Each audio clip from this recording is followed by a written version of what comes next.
Welcome to the Builders Podcast, episode 124. Rick Girard, transforming hiring from gut feelings to evidence-based decisions. Before we jump into this episode, please subscribe to this podcast, hit that notification bell if you're on YouTube, and after a listen, please give us a thumbs up, like, and share, if we've earned it. With your help, we can reach more people and deliver these valuable from the trenches lessons to those that need it. Enjoy the episode.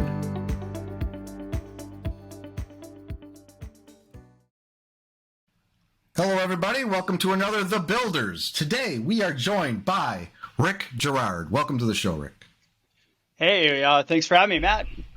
So Rick is the CEO of why don't you pronounce that for me? Intertrue, INTERTRU. Think of like an interview, but like a true interview. Ooh, that's really good. That's catchy. Yeah. Could be our tagline. Yeah. And also the author of a book called Healing Career Wounds, which we'll probably talk a little bit about today. So we are going to, obviously, maybe not obviously, the overarching conversation today is actually, we're going to land on hiring because he knows a lot about hiring, has a lot to say on hiring. And it's something many of us business owners, including myself, do a lot of. Even today, as I was before the show, we were talking, I'm onboarding somebody this morning, a web developer, actually. And I'm going through my process, and it adds a little chaos to the morning. But that's what we're going to talk about. But the first thing we always do on The Builders is listen to the story, listen to the journey, hear about the journey. And, how was Rick made? How did he land where he is today? What influences did he have along the way? And that could be the short version, a long version. That's up to you, Rick. Okay. I mean, I feel like my story is a little like Bugs Bunny. You know, I made a wrong turn at Albuquerque.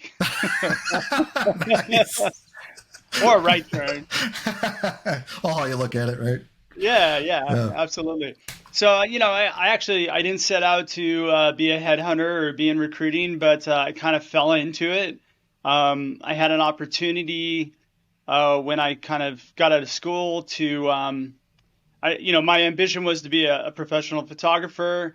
And then I realized that poor starving artist lifestyle just didn't resonate with me at all. It was a lot of work for very little reward. And so I had a mentor that offered me an opportunity to move up to Idaho to, he was starting up a new company. It was doing recruiting. I had no idea what I was getting myself into. And quite frankly, I moved up there because at the time I was getting really big into snowboarding. So I moved up there to snowboard and I fell into a career. Oh, fun. You're big into snowboarding. That's a fun sport. Totally. Yeah. So I spent a lot of time on the mountain, and my only goal really was to to make enough money to afford to buy my season pass. That was the only goal. That was the only goal when I moved up there. I hit it, by the way.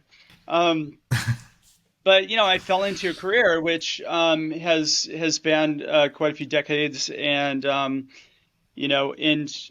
kind of hit that second mountain maybe about 10 years ago, where I'm like, okay, this is great. I make a lot of money. I do well. However, it's just not as satisfying as it was, right? So then I really started tackling bigger issues. I morphed my business into doing primarily retained search, really hard to fill roles. And what I realized was after a botched hire one time, I had a conversation with the CEO after I sent a guy in for an interview. And I said, how'd it go? And he goes, oh, it went great. We want to hire the person. And this was for a VP of engineering role. And I said, great. Well, tell me about what you guys talked about. And he goes, oh, dude, we talked about the Oakland A's for 45 minutes. And I was like, what? Uh-oh. Yeah, we both like the same players, and he went into it. He got really passionate about it. I'm like, whoa, okay, so let's back up here. So you want to hire him based on the fact that you guys both like the same baseball team? He goes, yep. Mhm. And I'm like, that's not a good idea. And so that was kind of like that light bulb moment for me where I was like, you know what?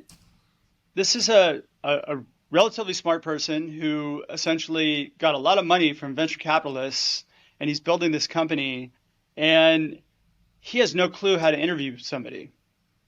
And so that was a point in which I started saying, hey, look at, you know what? I'm going to build an interview process around my searches to make sure that people are making decisions based on evidence as opposed to gut feeling, you know, assumptions, bias, or personal motives, right? Yeah. Um, and a lot of I saw a lot of like, you know, disasters happen throughout my career. And that one, by the way, came back and bit me in the ass because you know, I told him, I go, that's not a good idea. And I fought him on it. 6 months later, he called me. He said, yeah, this person didn't work out. It was terrible. I want my money back. Oh no. And yeah, and it wasn't a good interaction at that point. Didn't have a clause like it's too if you really want this guy, too late. We're out of this. Exactly. Yeah, we had other people that were probably better for the role, but you know, Yeah. uh, he hired based on the fact that he'd Yeah. like to go have a beer with the person Yeah. as opposed to whether or not the person would really thrive and do well in the role. So let me pause you there for a second. So I would like to kind of like look at this, like I'm thinking about you're doing the hiring. You're obviously passionate about the hiring process and solving those problems for people. Yeah. Why do you think that is? What is it in you that is kind of gravitated to this and like this became your thing? Was it what is it in your self-analysis of your personality that you like to do? I'm a broken man. You're I'm a broken man, man. I don't know. I just get obsessive about weird things. Yeah, You I know, mean, we that's all why I kind of don't find think, our thing. Like I think about, like when I do web design development, I do it because I'm passionate about it. I'm really, yeah, I always like tinkering with websites, and I'm kind of a nerd that way. And now I get to do it on a higher level, and with teams and all that. And I got, I did that. I do that because it's just something that I think it's the creativity side of me. There's all these things that kind of play into it, and just my experience and how I landed there. So I'm just kind of curious, like, why Rick landed here? You could have done anything, right? Or you could have been a professional snowboarder. yeah. I don't know about that. I blew out my knee, and that totally got rid of that, dream. Oh no, Um, sorry. yeah. Eh, Thanks for bringing up those Sorry, wounds. sorry about that. Yeah, No, you know what? Um, it's funny because I tend to be drawn to difficult things, and I tend to be one of these people who I do everything wrong until I get it right. So, you know, seems stuff like I me. just it's a problem that every company, every entrepreneur has, and there hasn't been really a good solution for it. And Hmm. the other problem that I've experienced in my life as an entrepreneur is that there's a lot of tools out there to help you do a better job, but none of them really provide data that's useful in my mind.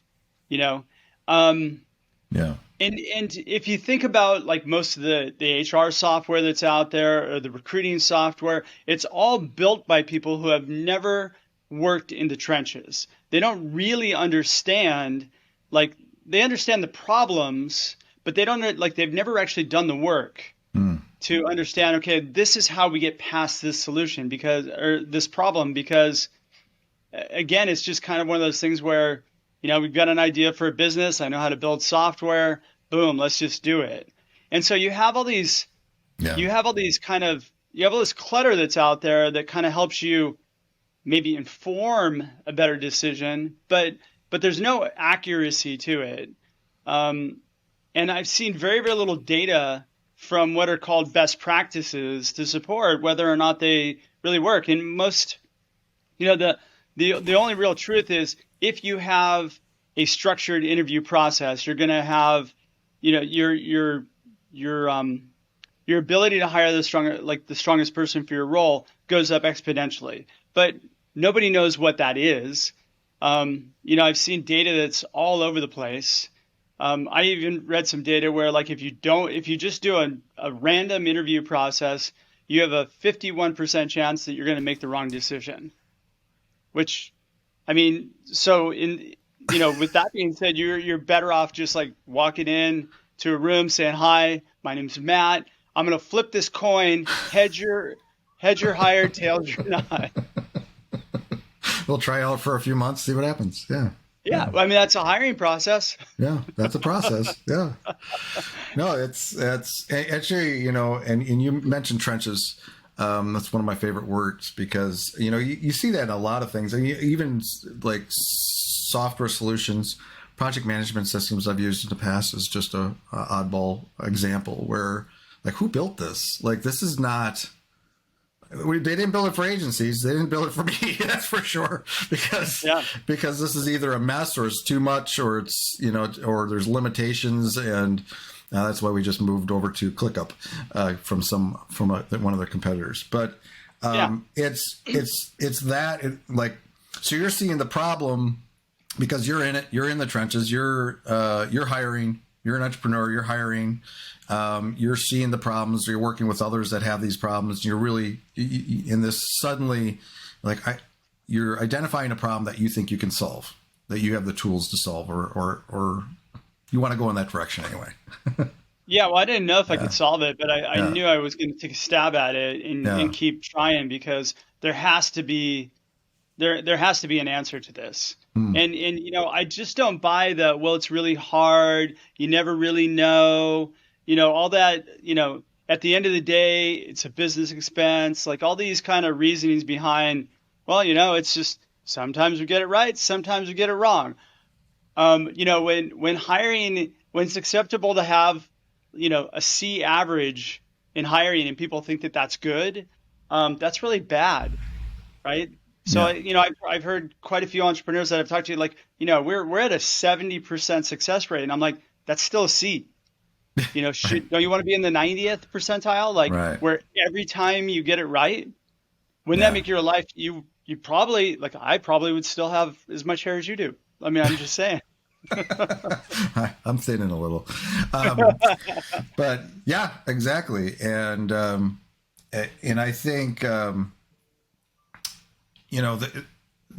mean, it's one of those situations where, you've always done it this way, or you're always, where everybody gets, this is their results. And so why even think about doing better, or why think about it always comes down to the process though. And figuring out, like you said, you're just trying, you're also seem like the type of person that's just going to, you have something you want to do and you're just going to keep going at it. You're just going to keep going up to that mountain and trying to, even though you're crashing and hitting trees on the way down every time, you'll keep doing it until you miss the trees. and you figure it out. I don't know if that's a good analogy or not. Pretty much. No, you're spot on. I'll hit every tree on the way down, but I'll make it down. Right. You'll make it down.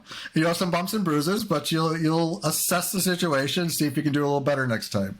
And then I'll figure out, there's a better line over here. Right. Exactly. Right. Yeah. Maybe or a different. Why am I following the trail that everybody else is going down? It's not working. Yeah. Right. Exactly. So so you're a problem solver, obviously, which a lot of entrepreneurs are. You identify a problem, like in my business, in my agency. One of the big problems that I found in the first few years, I was talking to other agencies, and they had those excuses too, right? Oh, it's too hard. We can't, every time we outsource, it fails. We can't find good people in this place, abroad, or there's always this problem, and they give up. And they just expect, that they're just going to have these issues. And I came in and I'm like, I'm going to solve that, Yeah. Well, here's the thing. If you think you can't, you can't. I mean, that's just the truth. Right. If you think you're not going to be able to do something, 100%, you're not going to be able to do it. Right. So, I mean, I don't know. The reason why I think entrepreneurs should think more about this too is because, your biggest headache is people, period. And right person, right seat is critical for the growth of your organization. And that's almost even more important than, the financial statement that you obsess about every week. Yeah. And I think, and again, I have a smaller team with about 10 people. a mixture of developers and designers and project managers and QA person and this, that. Um, and I actually feel like I don't even know if anyone's left me. But in the beginning, before I went through a bunch of contractors for sure, and some didn't work out and whatever. But then I figured out my process. I hired somebody, they're still here a couple of years later. Hired the next person, they're still here a couple of years later. And I've built now this team that's really solid, and my retention is amazing. People don't tend to leave, and I love that. I'm doing something right, but I don't know what I'm doing right, and maybe you can tell me, maybe so I can document this. But I think it's super important though, because there's a lot of businesses that do struggle with that though. You're hiring the people for the wrong reasons, or you're not going through the right process. Make sure you got the right talent or the right personality, right fit in the culture. What are some of the things you kind of look for, or what is your, want to speak to your process a little bit, or what do you think a lot of people are missing in that department? So one of the things that I learned through kind of a lot of trial and error is that people who align with the core values of the company tend to thrive in the organization. And those are your rock stars. Those are the people who actually do really great work for you and make you happy that you have those people on board. And so, your company has core values, whether or not you choose to recognize it or and they're probably different than the words that you picked out of a book that are on a wall somewhere that nobody knows. Right.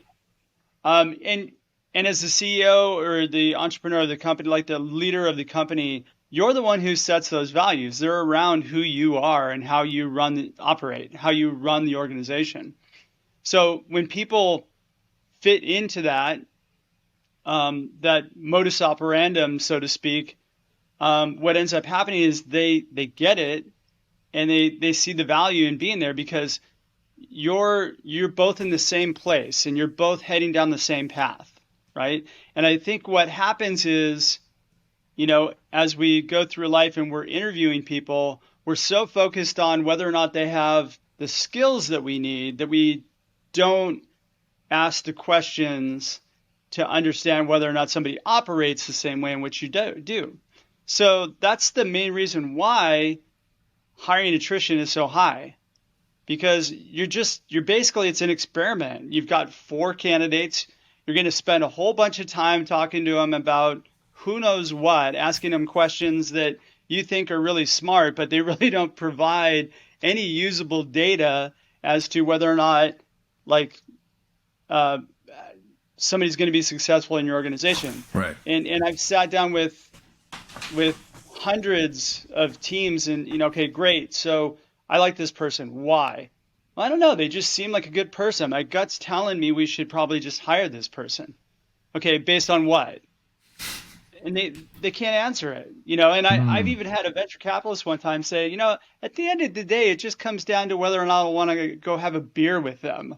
And I'm like, again, these are not good reasons to hire somebody. So I'm hearing a theme here. It's basically people are using their gut more. Do they like? I mean, it's okay. You want to like the person. You want to be able to get along with them. Yeah. But it can't be the only thing. There's something else, and it's not just their skills. Everybody has skills, or you can train them. Yeah. But there's something. What is that piece though that people are missing? What is that biggest piece, you think? Well, you have to think about what an interview is. It's kind of like a first date, right? And somebody's going there and they're giving you their best first impression. Right. Is it real? Probably not. And people who are very well practiced at interviewing come across as being amazing. Yeah. What everybody likes to call bad actors, right? You walk out of there, you're like, wow, this person blew me away. Based on what? It's usually circumstantial evidence, right? They told me everything that I wanted to hear. They basically read your body language and were able to tell you what, like they started, seeing you lean in and, getting interested, and they just kept feeding that. And then all of a sudden you're like, wow, it was a great interview. Yeah. And so what you're doing is you're loading your gut up with the wrong information, right?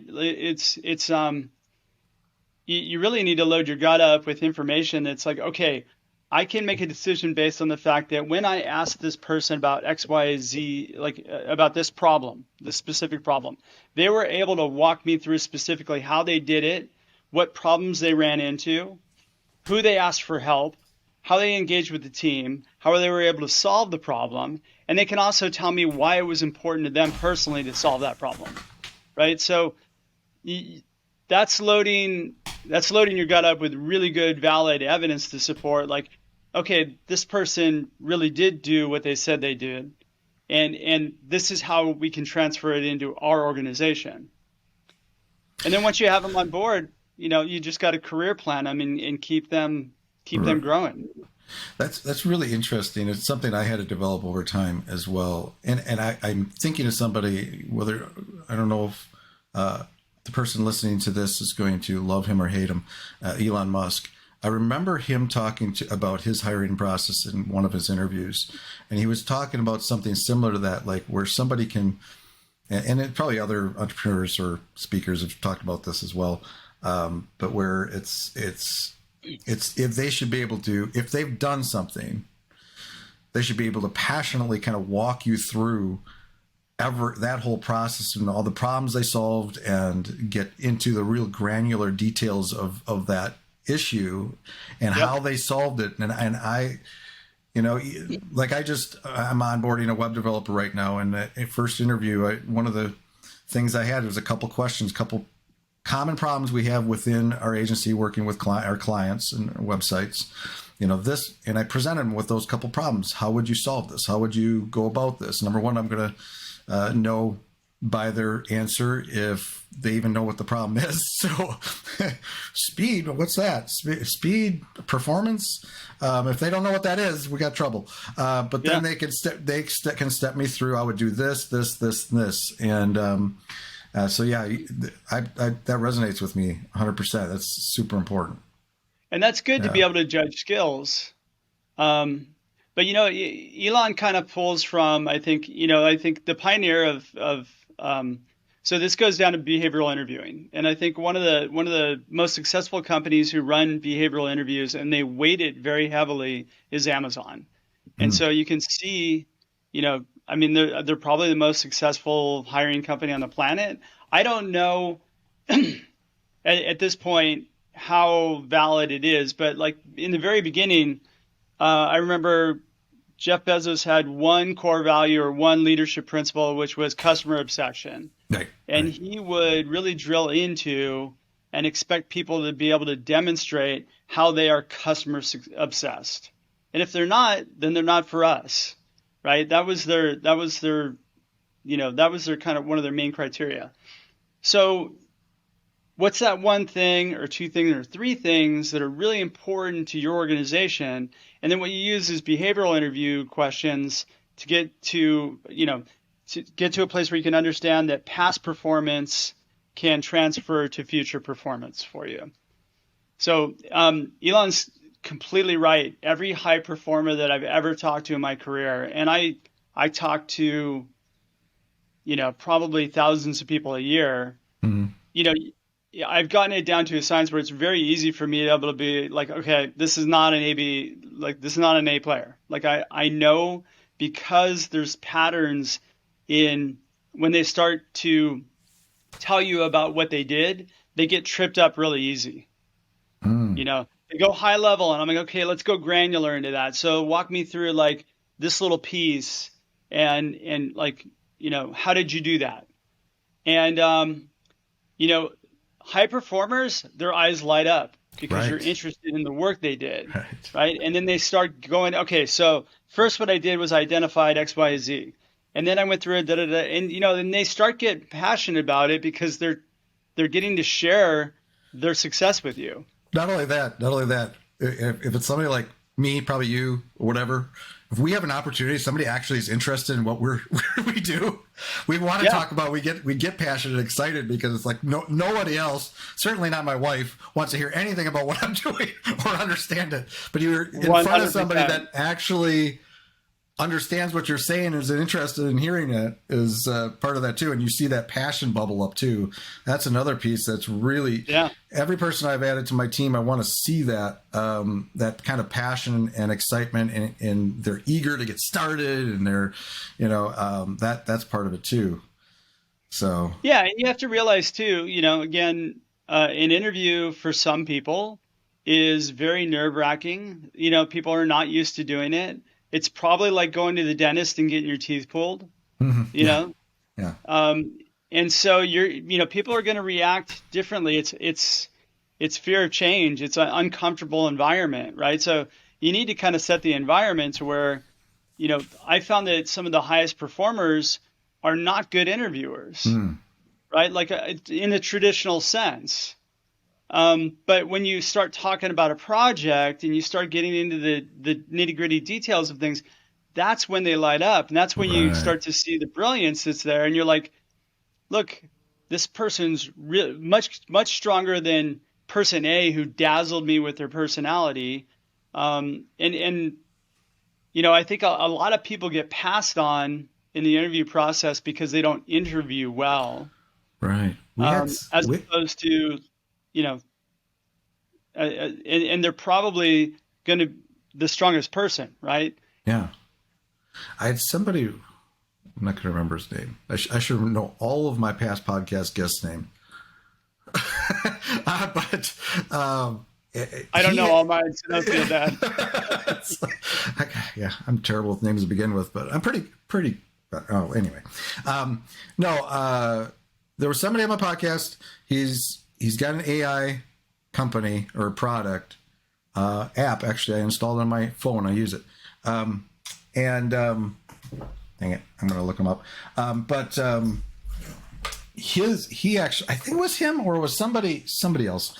But they actually have this kind of, he had a very interesting take on interviewing, where he literally doesn't actually do an interview because he's looking for people for the talent. Cause he does his programmers that actually, they're just really good at what they do. And they're just not very good talkers, or conversationalists.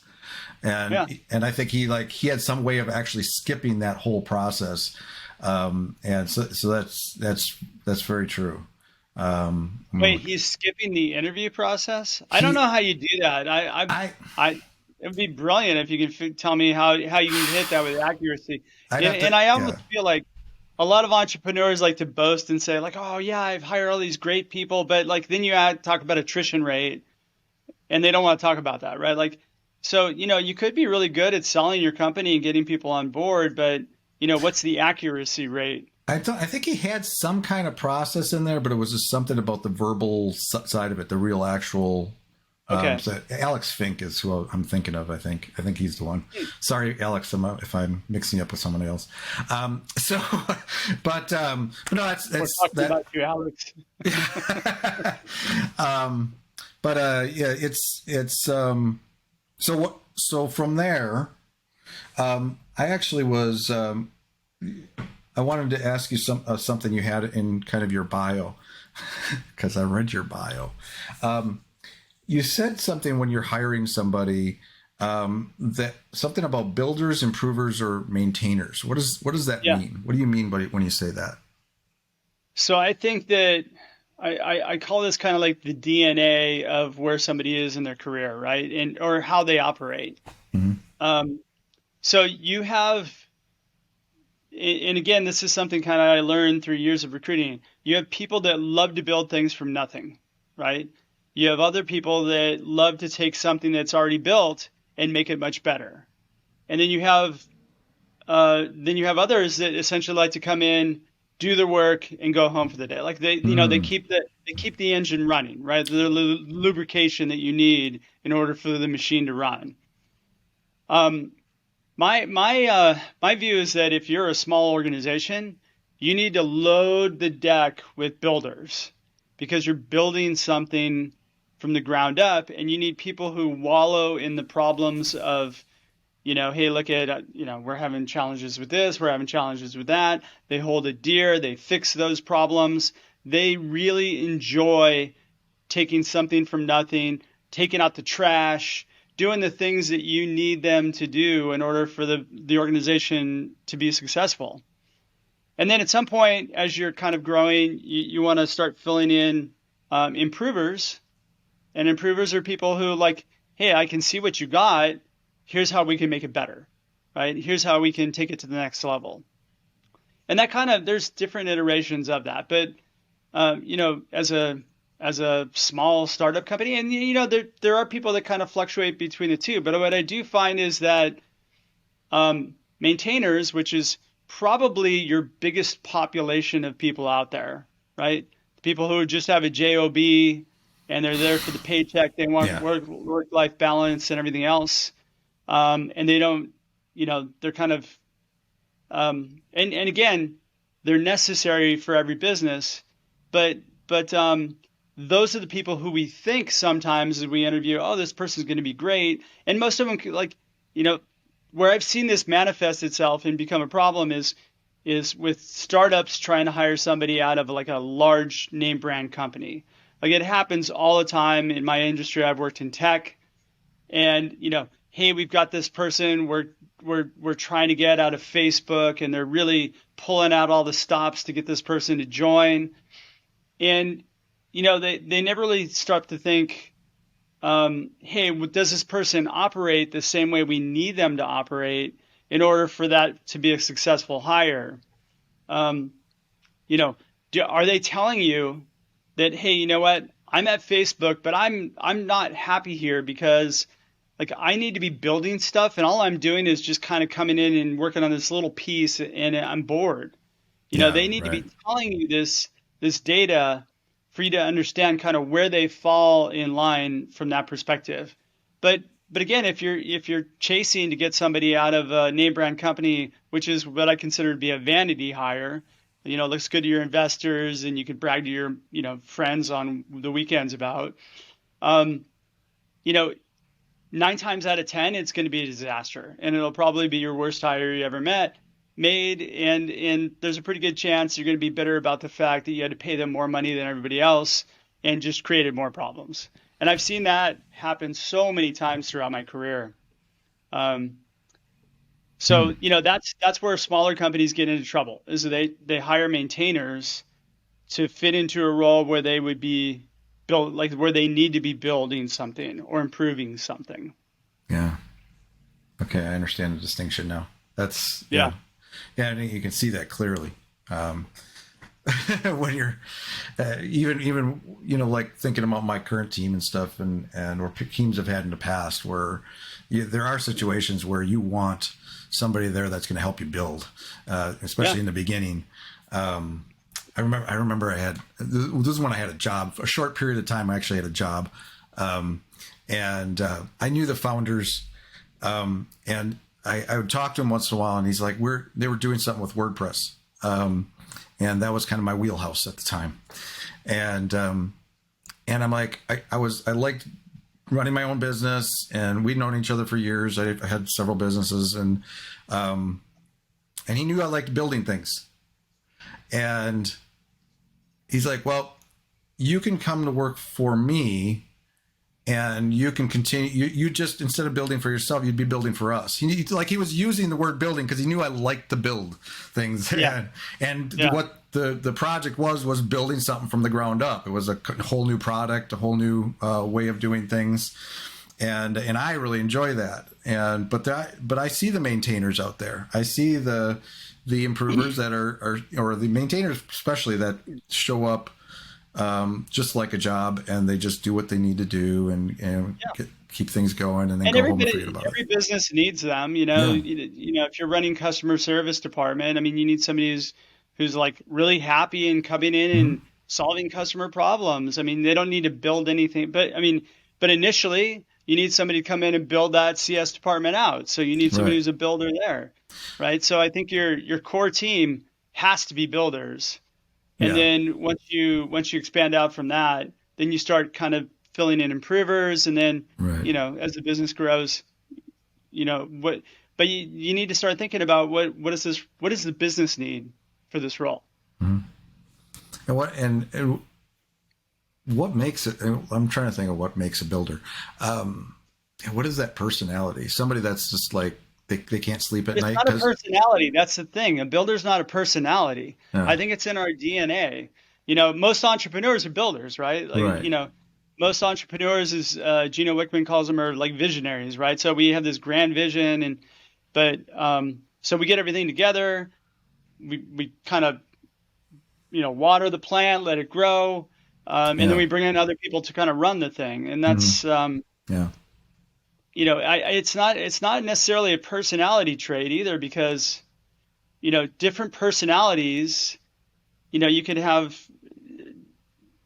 yeah, it's independent of personality trait. I think it's just who you are in your it's who DNA. you You're are. either a builder, you like to make things better, or you just like to do your work. And that And and in that interview process, you can learn that what type of person they are via the questions you ask them, what they have built, and how passionate they get about that. And is that yeah, we can about pin right? that.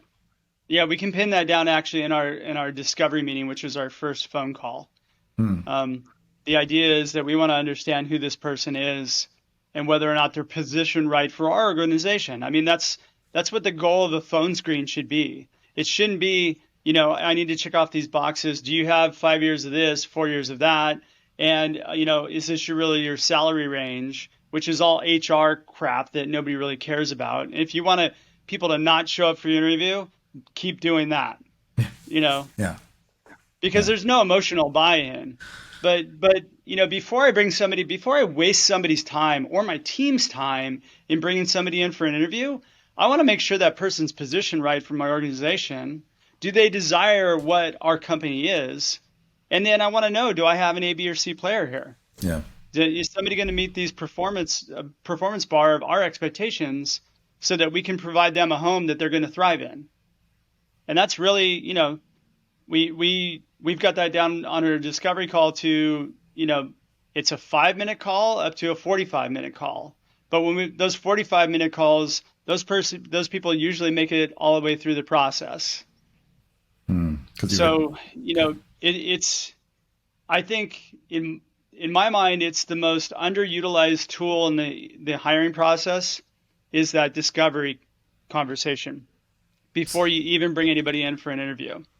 so you have a discovery before the interview. So let's talk about that. Your kind of your big So rocks in terms of this would be like what most people call a phone screen, right?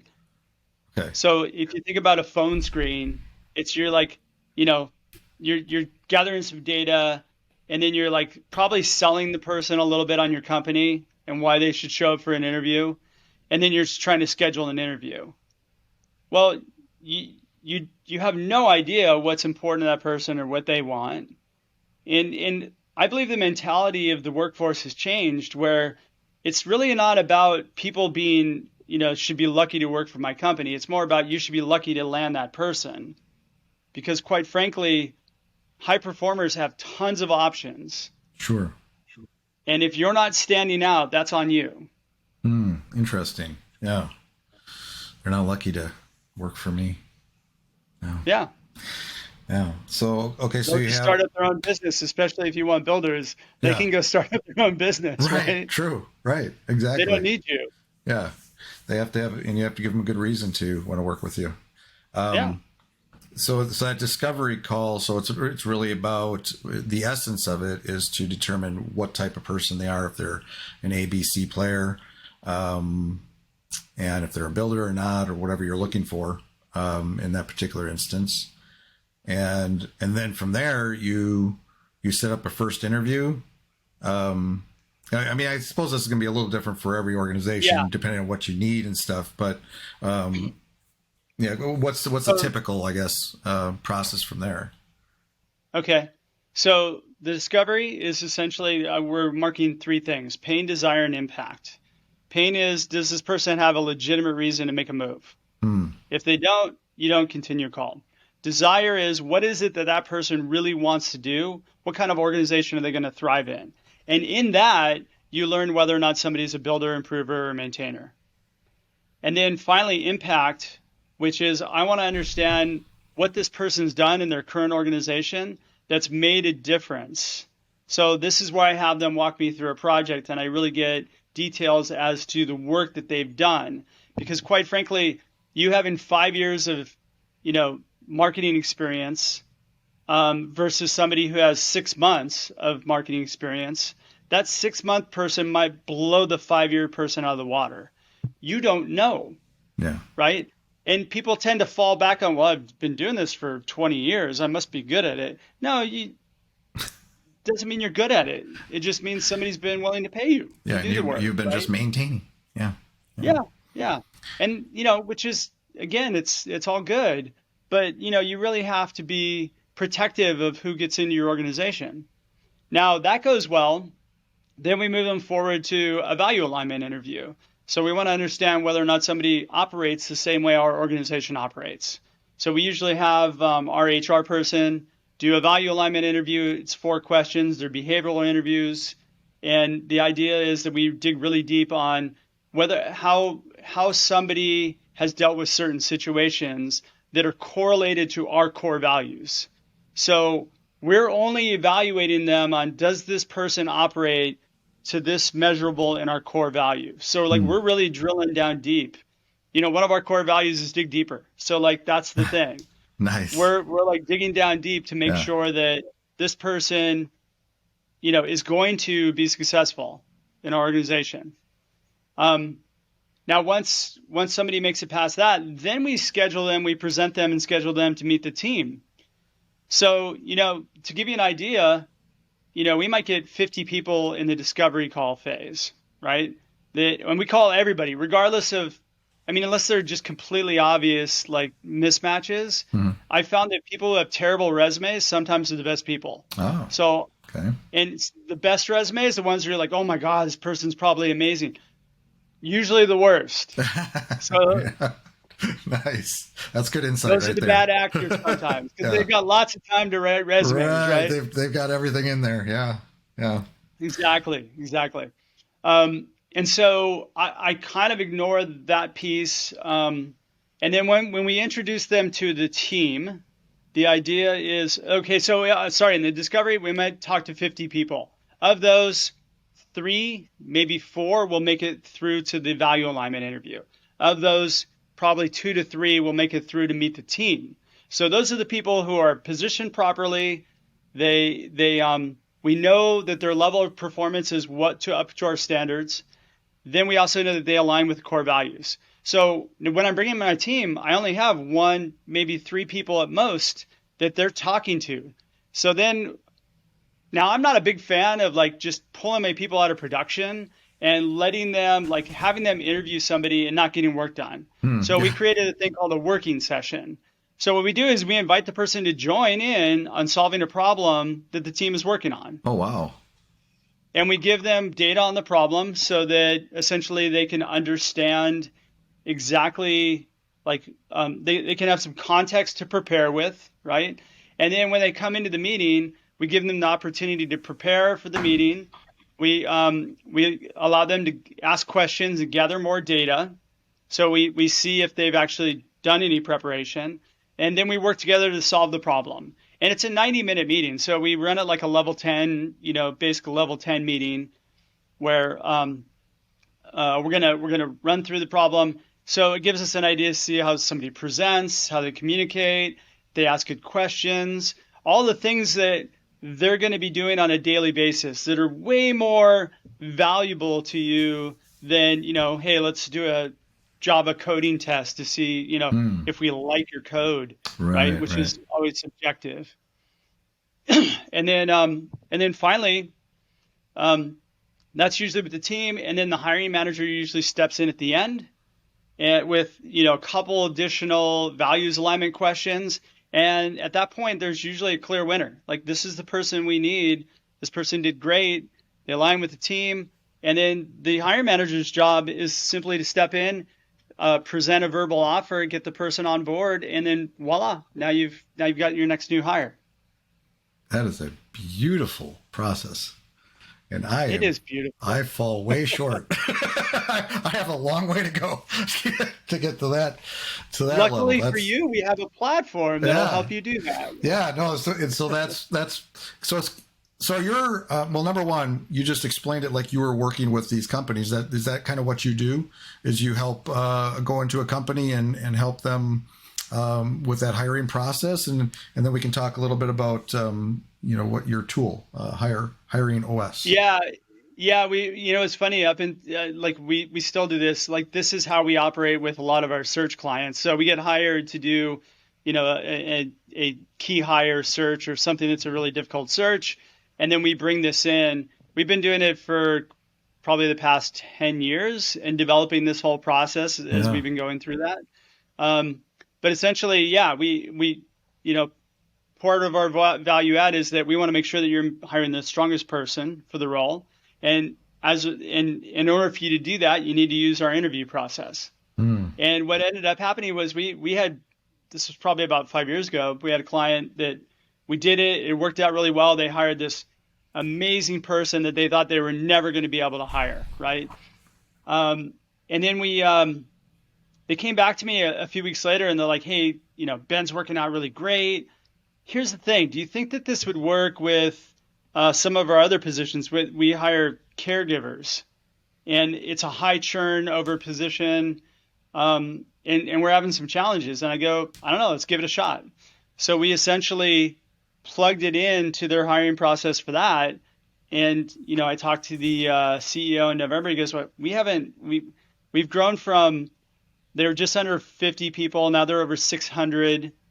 And he said, we haven't made a bad hire in 4.5 years, 5 years. Wow. Yeah. That's called a proven system right there. Yeah. Yeah. Yeah. And they've got it so down that, essentially, like they've built such a great reputation that they just have a constant flow of caregivers that are contacting them trying to get in.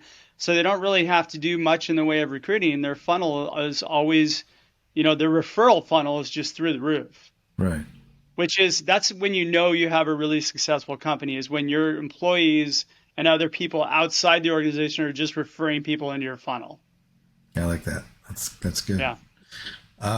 Okay, so let's talk about so you do that, and what is this thing called hiring OS? Yeah, so that's kind of the operating system that I just described to you. I mean, it's our process. We call it Hire OS. Okay, so that's the process.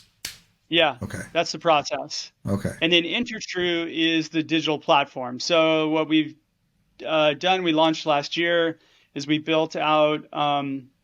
We digitize this and put it in a platform so that essentially you can run the whole interview process with the human. We're using AI and our methodology to ensure that the interviewers in your company are making accurate evidence-based decisions.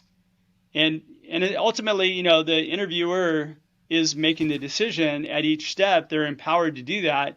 But the AI is also providing data back as to coachable moments, but also, hey, there's a discrepancy here in that, the AI heard this, and for some reason you gave this person a thumbs down as opposed to a thumbs up. So wait, okay. So is this like, do they get person hiring? They get access to account, a dashboard, or and then a flow in there that's like stepping them through this process, and where does it? And then the AI is analyzing what? The interviews? Yeah, it's analyzing the data that comes in based on what's said by the interviewee. Wow. So we're using ChatGPT right now to provide cognitive, it can pick up the inflections in, okay, this person's a builder, or, it can pick up the data as to the accuracy of what they're saying, whether or not it be in congruence with who your company is and how they need to operate. So what we're weighing against is your core values, your company. So we're not judging people based on anything other than, does this person meet the criteria for this value? And that's it. Wow. Okay, we just extended the podcast by 2 hours because I want to really. No, I'm just kidding. I have to come back for part two. I don't know if I'm Yeah, we might have to reschedule part 2. No, this is. I do have a meeting coming up in a few minutes. No, okay, yeah, we'll ease out here. No, it's that sounds amazing. Yeah. When you started talking AI and ChatGPT, that's one of my favorite topics. So that's why I perked up. Everybody's favorite topic today. As soon as I say ChatGPT, they're like, okay, now I'll listen to you. That's right. So this has been an amazing conversation. I really hope we can do a part 2.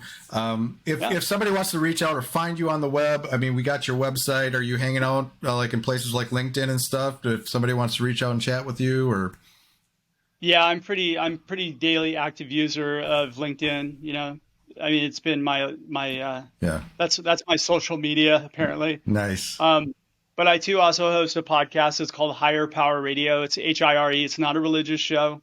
And the idea behind that show is to help entrepreneurs to make informed and to solve difficult hiring challenges.